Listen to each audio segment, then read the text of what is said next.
इमोर राती पड़े आगे विवेकानंद जाओ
অঞ্চল আজি দেখা গৈছে যে কন্যাকা উদ্যোগত তথা বালিজুৰি ৰাইজৰ সহযোগত যি চকু শিবিৰ আয়োজন কৰা হৈছে কি ক'ব? হয়, আজি বালিজুৰি হাইস্কুল প্ৰাংগণত আমাৰ ভৰলীপৰীয়া কন্যাকা বহুমুখী কৃষি ফাৰ্মৰ ছ'চিয়েল ট্ৰাষ্টৰ উদ্যোগত আৰু গুৱাহাটী শংকৰদেৱ নেত্ৰালয়ৰ উদ্যোগত সহযোগত আজি এটা বিশাল আৰু মহৎ কাৰ্যসূচী ইয়াত বালিজুৰিত অনুষ্ঠিত হৈছে। চকু চিকিৎসা শিবিৰ, সম্পূৰ্ণ বিনামূলীয়া চকু চিকিৎসা শিবিৰ। আৰু এই শিবিৰত আমাৰ উত্তৰ নাগশংকৰ গাঁও পঞ্চায়তৰ নৱনিৰ্বাচিত সভাপতিকে ধৰি আমাৰ নৱনিৰ্বাচিত পঞ্চায়ত প্ৰতিনিধিসকল, আমাৰ দলীয় বিভিন্ন কাৰ্যকৰ্তাসকল সকলো যুক্ত হৈছে।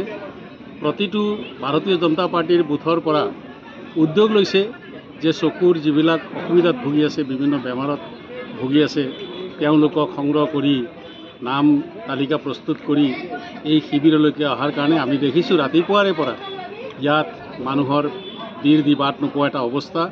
প্ৰায় এতিয়ালৈকে 300 আমাৰ চকু চিকিৎসাৰ বাবে ৰোগীয়ে পঞ্জীয়ন কৰিছে আৰু গুৱাহাটী নেত্ৰালয়ৰ পৰা অহা সুন্দৰ এটা চিকিৎসক দলে তেওঁলোকে ডক্টৰৰ এটা দলে তেওঁলোকে চিকিৎসা চলাই আছে, পৰীক্ষা নিৰীক্ষা কৰি আছে আৰু সুন্দৰ এটা পৰিৱেশত ৰাইজৰ সহযোগিতাও ইয়াত আমি দেখিছোঁ। আৰু আটাইতকৈ ডাঙৰ কথা হৈছে আমাৰ সকলোৰে প্ৰিয় জননেতা আমাৰ বিধায়ক পদ্মা হাজৰিকা ছাৰৰ নেতৃত্বত আমাৰ এই অঞ্চলত, এই পিছপৰা অঞ্চলত মানুহক এই মহৎ কাম কৰাৰ কাৰণে নেত্ৰদান, মহৎ দান, গতিকে এই কাম তেখেতে লৈছে। আমি তেখেতক বহুখিনি প্ৰশংসা কৰিছোঁ।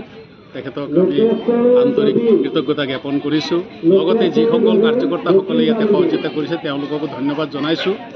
আৰু ৰাইজে যথেষ্ট সঁহাৰি জনাইছে।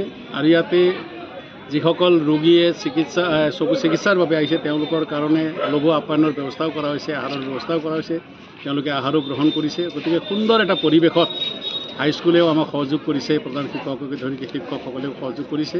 এটা সুন্দৰ পৰিৱেশত আজি আমাৰ এই সম্পূৰ্ণ সফল বিনামূলীয়া চকু চিকিৎসা শিবিৰ এই পিছপৰা অঞ্চল বালিজুৰি হাইস্কুল প্ৰাংগণত আমি অনুষ্ঠিত কৰিবলৈ সক্ষম হৈছোঁ। এই ক্ষেত্ৰত আপোনালোক এই প্ৰেছৰ কাৰ্যকৰ্তাসকলক আমি ধন্যবাদ জ্ঞাপন কৰিছোঁ।